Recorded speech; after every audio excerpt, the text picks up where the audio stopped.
Welcome to another episode of Navigating Growth, where we showcase companies that are doing new and unique things. My name is Sal Imami from Better Call Sal, and co-hosting with me is Kevin Hooper from Hanging with Mr. Hooper. Body positivity has been gaining attention for more than 10 years now, but it's mostly been focused on women. It raises the question of body positivity for men hasn't received the same importance. Men come in different shapes and sizes too, so why hasn't the clothing industry embraced this diversity? As an example, when men buy shirts, they encounter issues with fit since all sizes are cookie cutter, small, medium, large, etc. Today, our guests are tackling this problem head on, starting with men's undergarment industry. They're addressing the need for inclusive sizing and fit in men's clothing.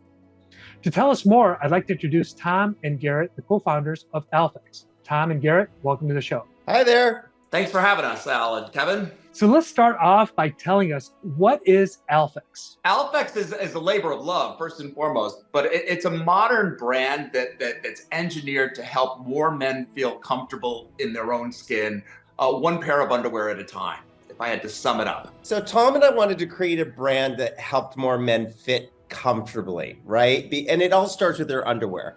All men are different shapes and sizes, and we really wanted to build a brand for all men, so they can feel better about themselves. Because let's face it, men are pretty insecure about their bodies and about who they are as people. And I think this starts opening up the channels for men to have these discussions, to feel more comfortable, and it all starts with what they wear. You know, even if you look at the name, we really love what we came up with, because it's really taking the word alpha, which has connotations around it about, masculinity and being a leader, if you will. And by dropping off the second A and replacing it with an X, the chromosome we all share, it's also a letter that symbolizes change and amplification, which is, the perfect name for the brand and what we're trying to accomplish. As Sal and I have been on this journey in talking to founders of startups, one of the questions that I found really interesting is invariably it's about solving a problem. It can come from, I've observed this problem in loved ones, I've observed these problems in a family business, I've had this problem myself. What was your origin story? Tom and I literally had the same idea within 24 hours of each other. He called me one Wednesday afternoon and he goes, I have this idea, you and I should do a brand together. And I said, that's really funny, I had the same idea yesterday. We kind of found this kind of common ground because he's been operations, I've been social media and marketing. So it's just kind of like a perfect fit. I've spent 30 years in this industry. There's 180 million men in North America alone. That's 180 million different bodies. The industry creates product on a size medium fit model and then applies algorithms to get the other sizes using standard fit grades. We don't come in standard fit grades. And all men are created equal, but our thighs are, right? That's what we like to say. And so the biggest issue that men have with underwear is around the leg. It's either too tight, or too loose, right? So a lot of guys with bigger muscular thighs end up sizing up in the waist to fit their legs, and then they get droopy butt. We set about to create a product that fit more men better. And we do that by fitting it on real men in multiple sizes, not just size medium. We go through a whole wear test before we ever go into final production.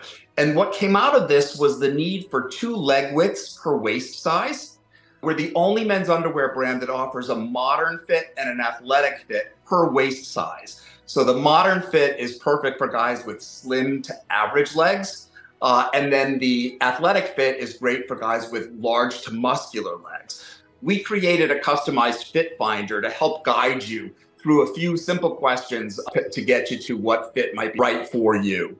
And we must be doing something right, because our return rate on product is under 4%, which is unheard of. Getting 5-star reviews in this athletic fit that we've come up with is 40% of our sales right now. Let's pivot from that. You've clearly got some metrics that are supporting that statement that you're doing something right. So let's go back when you had the first idea and you connected. Up till this conversation, walk us through that journey. So we had this great idea, and then it was like, so what do we do about it? So I know the operations piece of it, right? I've worked with factories, I've worked with design, I've worked with product development. Garrett comes out of the marketing and brand building side of things. So, it was like, who do you know in the design world? Who do you know that can shoot the product for the website, really, really inexpensively? Each, step along the way moved us forward.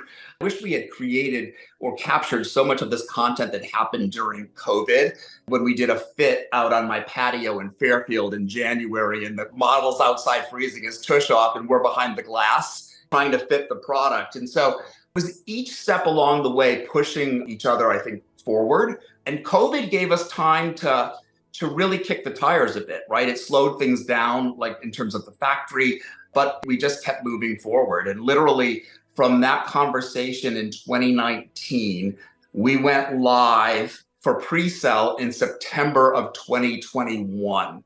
And then live in November of 21. And we haven't looked back. The pandemic gave us an opportunity to really dissect this brand and what it meant in the marketplace, what it meant to consumers, and really, really thinking that out loud. And Tom and I had hours and hours and hours of conversation of really what this was about and how can we start a company from the ground up with all the elements that all these brands are trying to shift and change based on things that are happening, rather than talking about sustainability, talking about inclusion, talking about all those things that really matter and values that Tom and I have as human beings. It was really that time to sit back and really talk through this and really give the brand some gravitas. When it was ready to go, we had this really clear vision of where we wanted to go. It's resonated in an audience. I think I get constant DMs from people saying, thank you for including different size guys on your Instagram. That makes me feel better about myself, because I think that in this day and age, it's really about relatable marketing. We really need to relate to our consumer.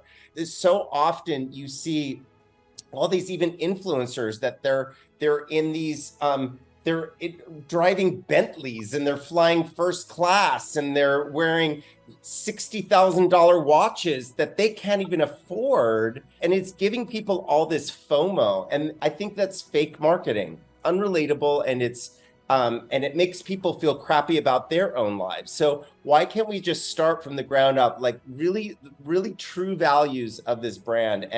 And I think it's really resonated. The authenticity was really important to us, because one of the things we set out to create a brand that fit more men better. But the way guys are shopping today, has changed, and the relationships that people have with brands has changed. So we spent time doing focus groups and talking to a lot of guys to prove our hypothesis, right, that underwear didn't fit. And I'll always remember one guy said to us, I'm sick of brands wrapping a pink ribbon around themselves in October and a rainbow flag in June. Where are they the rest of the year? Are they pandering for sales, or do they really support the causes? So what was really important to us was being truthful and authentic. We sourced our product in 7 countries, looking for a factory that balanced workmanship and price, but also with high ethical standards. So we ended up with a factory in Sri Lanka that's been recognized by the UN for women in management positions and for the work they've done on the environment. We're sustainable where it makes sense. And I say that because the raw materials we use are 94% sustainable, because the consumer cares about that. But we also use 6% spandex because it's got to fit. To be authentic and make it fit, we wanted spandex, but we ship our product in biodegradable packaging. So we're good to Mother Earth, so she can be comfortable as well. And then to Garrett's point about featuring men, we're extra small to double XL, and we're actually working on some more extended sizes. There are other brands out there that offer a double XL, but when you go on their website, they don't show that. We shot every size we make. And it's an interesting double-edged sword, right? Because we're trying to get this content and create content for men to feel, better about themselves. But it's also hard to get that content because guys that don't feel so great about how they look are less willing to share that content with us. So it's been this really, really interesting journey of being authentic to the brand, staying true to our values and moving forward. But it's been great. As you know, it's very difficult to start a business and grow without partners. So what type of partners have you engaged with, and what has worked with those partners and what hasn't? What's really worked, so I'll talk about a couple of partnerships. Networking and talking to people that have walked the walk has been invaluable to us. The more, we're looking for money, of course, that's part of it, but every conversation we have has led to another conversation. And so many entrepreneurs have been really generous with their time with us to talk to us about things that they've learned. And so through one of those conversations, they connected us with a 3PL warehouse in New Jersey, right? We had been looking for a third-party warehouse. It was hard to find somebody that was willing to work with a startup with small units. So in the beginning, it was Garrett and I in a storage unit, picking and packing. And so through that, we found that partner. Whether it's Garrett having lunch, running into a woman at a restaurant that led to us doing an event with her shop in Manhattan. These grassroots events partnerships have been really, really successful for us because people trust their peers, right? And what better way to learn about a brand than to go to a friend's, apartment or business and have them advocate, in conjunction with their brands for you. So those types of partnerships, even just partnerships, leveraging relationships with models and photographers and studios that have helped us, cost effectively. Some of the less successful partnerships, to be candid with you, is early on we did a brand partnership with a men's skincare company that we thought, oh, this is great, because we were kind of aligned in terms of the target consumer, and it was not successful. That doesn't stop us from trying things and testing things, because we're not always going to be right, and we'll continue to do that if it's within the brand's DNA. Those are the types of partnerships that we've been working with and working for. And of course, sometimes for me, coming out of some big brands, one of the biggest learnings was back to the factory for a minute, because that's an incredible partnership. It's hard to negotiate when you really don't have a lot of leverage, right? When you're trying to negotiate cost of goods and things like that. It's not like, you're with a big brand that's placing 1 million units. So it's been really interesting to work with people in that regard. And old-fashioned business values have really served us well in that regard.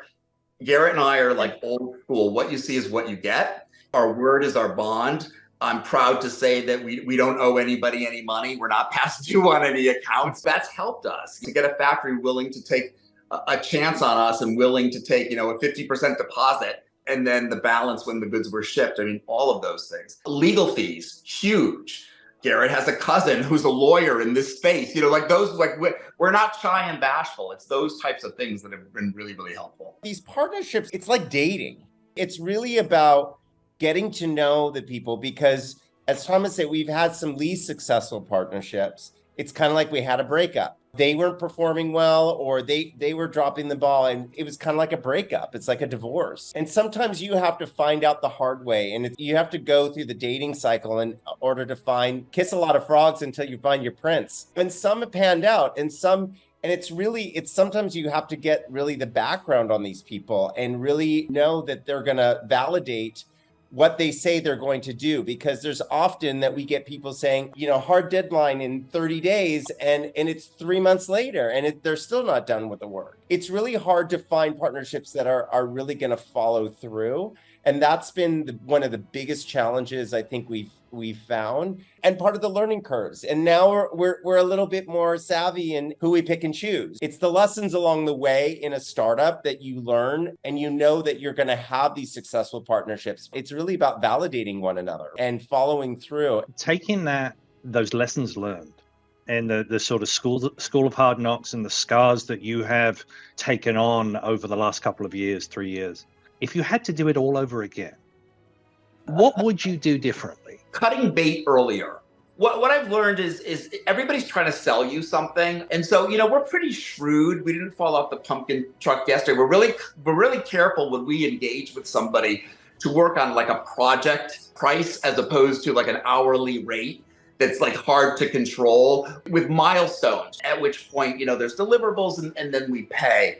But like we've had, to Garrett's point, some really well recommended firms that really have dropped the ball. And a project that was supposed to take a month maybe went on for 3 months or longer than that. So we've not lost money in that regard, but we've lost time, and time is revenue. When you start to think about, like, on a website, if you're working with somebody that's update the experience or some of the efficiencies, and you're waiting for that piece to be done for you to then start, connecting backlinks for traffic. You can't get to the second stage till the first stage is done. And if the first stage is taking twice as long as it should have, that's delaying all of that. And I think if I had to do it all over again, I would have cut bait earlier, not to sound so crude, and move on, because I think we would have been a little bit further along, just to be candid, than perhaps we are currently.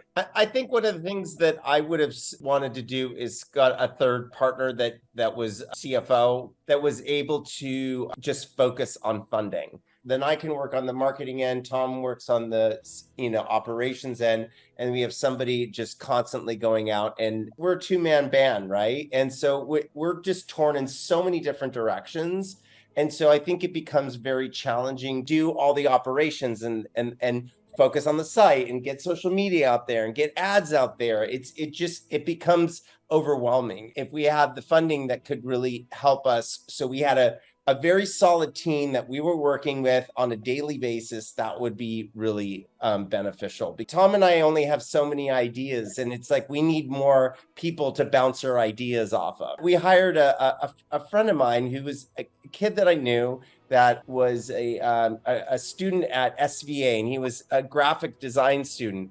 He nailed it. Like, he gave us a perspective of all the branding and all that we never thought of. It's really about perspective, and it's hard because when Tom and I, we need other players in order to throw ideas at. We try to, every week and then again every day, like, reset, like, what's going to drive revenue today, what's going to improve the consumer experience, or what's going to lead to funding. There's only so many hours a day, and we're not going to be able to get everything done and everything done right away. And so I think, just level setting those expectations, but always marching towards the same goal. We never lose sight of where we're headed. Getting there, I think, a little more efficiently would be helpful. A lot of brands don't make it this far, so we have to stop every now and then and remind ourselves how well we're doing when it feels like we still have so far to go. Thank you very much. Just in summary, there are a couple of words that I've been jotting down as we've gone through this that you guys exude, and it comes across. The passion that you have for what you're doing is behind the words that I'm going to say: authenticity and values.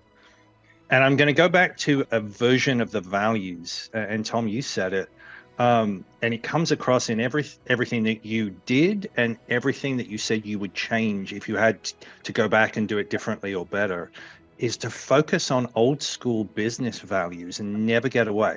In the third decade of the 21st century, with all of the different business models, all of the different access to technology we have, all of the different ways we have to communicate with customers, sometimes startups can get away from this notion of revenue and funding and profitability. And the biggest one that comes across from you guys is your focus on the customer, solving their problem, but solving it in a way that they want it to be solved. Yes, you want a good product. Yes, you want it to do what it says it does, but you also want behind it to know that you're buying from a company that has your values, that's delivering on your values, and is recognizing and focusing on the diversity of the customers that are out there, that's outside of yourself, not just you. Tom and Garrett from AlphX, Sal Emami from Better Call Sal, thank you very much for everything you do. Everyone, we'll see you next time.